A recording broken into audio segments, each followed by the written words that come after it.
Everybody speaks on that pyramid, on that note that you call a dollar, that's really debt. Because it's your seal. You just sleeping giant. It gives me great pleasure to have the opportunity of assuring your majesty that while I remain at the head of this nation, I shall not cease to promote every measure that may conduce to the friendship and harmony which so happily subsists between your empire and them, and shall esteem myself happy in every occasion of convincing your majesty of the high sense which in common with the whole nation I entertain the magnanimity, wisdom, and benevolence of your majesty.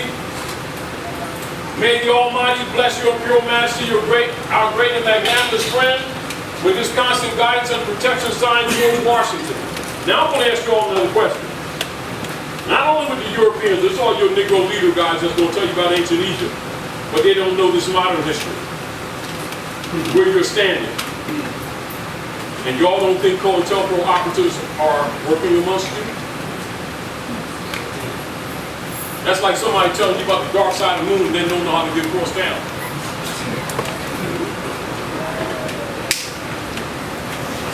Now, we're going to go to the preamble. Go to the next page, right here. We're going to go to the preamble, and then we're going to get into some questions. I'm going to show you something else, and we're going to get into some questions. To all persons, see the 1786? The Constitution for the Republic was adopted in 1789. As you can see, this supersedes. So it also showed me they ain't teaching you history. Are we clear? All right. Treaty of Peace and Friendship. This is what Obama was talking about. Just type in the computer, say, what does President Obama have to say about the Moors? He's going to go right into Article 11 of the Treaty of Tripoli, which we're going to go through in a minute, and then we're going to move on. But I'm going to show you what everybody knows, and people's talking, but it's just that it's like talking to walls or bricks or something. You know, because it's like this. And it's not because our people are dumb, they don't know history. And so they can't relate. They think they're talking about somebody else. We're disconnected. In psychology, it's called disassociation. Do you understand? So these people don't recognize their own bloodline, so they have no estate. They're discredited heirs. They're heirs to the world's largest estate and the poorest people because they have no connection to their estate. They're listed as wards of the state, not as nationals. This is what our problem is. Now, pay attention to these names, y'all. This is, again, for these people that's been hiding this history. But they're going to tell you about Timbuktu, but they ain't going to tell you about Timbuktu here. How about that? To all persons to whom these presents shall come, or be made known, whereas the United States of America in Congress assembled by their commission, bearing date the 12th day of 1784, thought proper to constitute John Adams. Y'all ever heard of him? Oh, how about Benjamin Franklin? Anybody hear about him? Oh, yeah? Oh, how about Thomas Jefferson? Woo, y'all familiar, huh? Well, who was they? They were ministers plenipotentiary. You see, you get potentate in your secret societies? Ministers plenipotentiary. Did they teach you all that in school? They were ministers plenipotentiary? What was they doing? Well, this is what they was doing. Ministers plenipotentiary, giving them, the majority of them, full powers to confer, treat, and negotiate with the ambassador, minister, or commissioner of His Majesty the Emperor of Morocco concerning a treaty of amity and commerce. The stars and stripe is a banner of amity and commerce. That's not the national flag. See what you all don't know? Now, is that codified or can you all kind of put that together? To make and receive propositions for such treaty and conclude and sign the same, transmitting to the United States in Congress assembled for their final ratification. Scroll up. And by one other commission, bearing the 11th day of March 1785, did further empower the said ministers plenipotentiary, or a majority of them, by writing on their hands the seals, to appoint such agent in the said business as they might think proper, with authority under the directions and instructions of said ministers to commence and prosecute the said negotiations and conferences for the said treaty, providing that the said treaty should be signed by the ministers.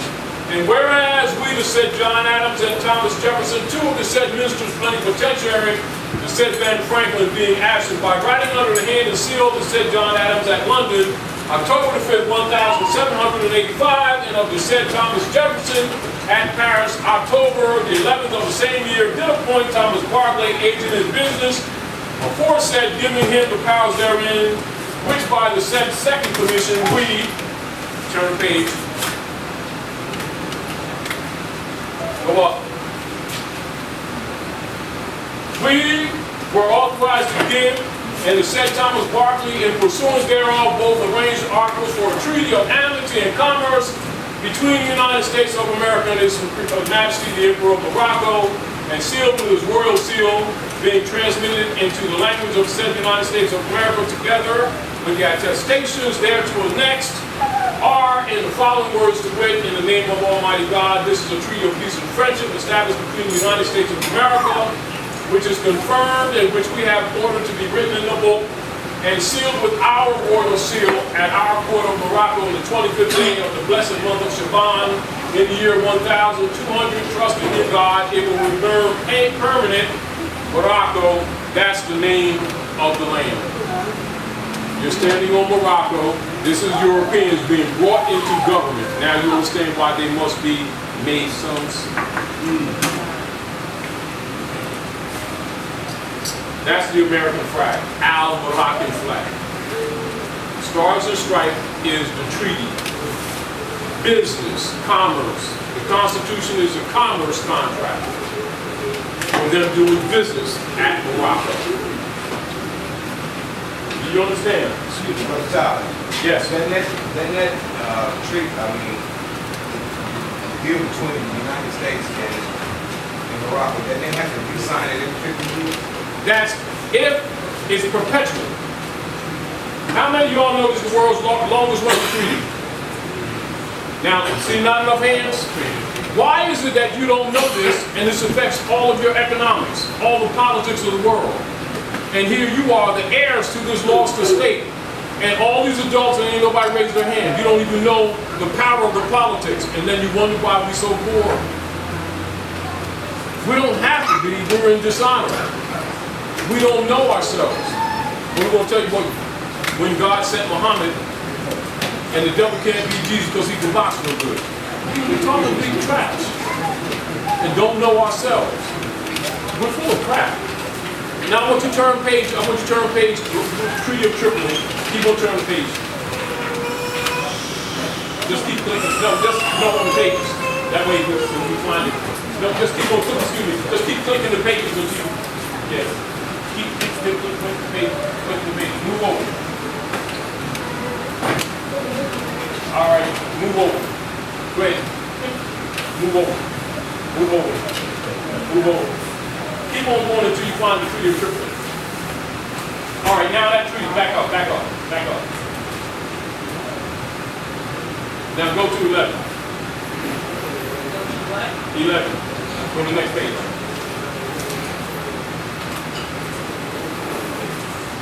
Now, when y'all click on any website in the world and say, what does Obama have to say about the Moors? He's going to go right to this article right here, but he's going to start in the middle because he knows our people are sensitive and out to lunch. Because they think this is a Christian nation. They think that's religious politics. This is what Obama's going to read. He's going to go into the middle. Article 11, as the government of the United States of America is not in any sense founded on Christian religion. How many people have been taught to the contrary concerning what was that first line? Even your so-called black leaders talking about this is a Christian country, but black man did the hell of North America taking his feet in that sense. All that kind of stuff. You holy. I'm gonna get to you. You understand? We showing you documents, provable stuff, not emotions. Because before you can fix anything, you want to fix things with knowledge, because you're being destroyed for lack of this knowledge. And getting screwed royally. by Europeans and Asiatics. And understand this is your birthright stuff. Can this be sold to you? This is your history. You just been held outside, that's all.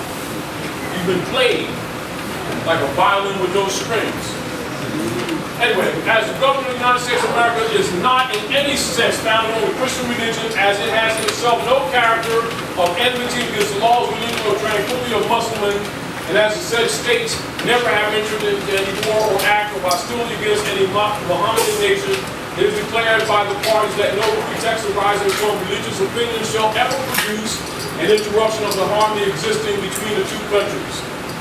President Obama read that to the world and went to Hikutta, which is the capital dominion of the Moorish Empire, and his wife went to the Alhambra, the last stronghold of the Moors, and see how this went over our people's head. Then he came back and they wrote, as a matter of fact, Rahm Emanuel is a so-called Jew. He left the Obama administration. How many people remember that he ran for Chicago? Mayor of Chicago. Well, the same proclamation that y'all have here is the same principle of the proclamation that was also distributed by him December the 22nd in 211, which is the entry of the North Gate of the winter solstice right here in accordance with the Master Seal. So he even issued it for signing. And the nature of it runs along this line. And it's the same thing that this proclamation also issued from the city of Memphis. And that proclamation goes like this. Whereas the Moorish Americans are the descendants of the ancient Moabites, Hammatites, and Canaanites who were permitted by the old pharaohs of Kemet to traverse from East Africa and later form themselves kingdoms extending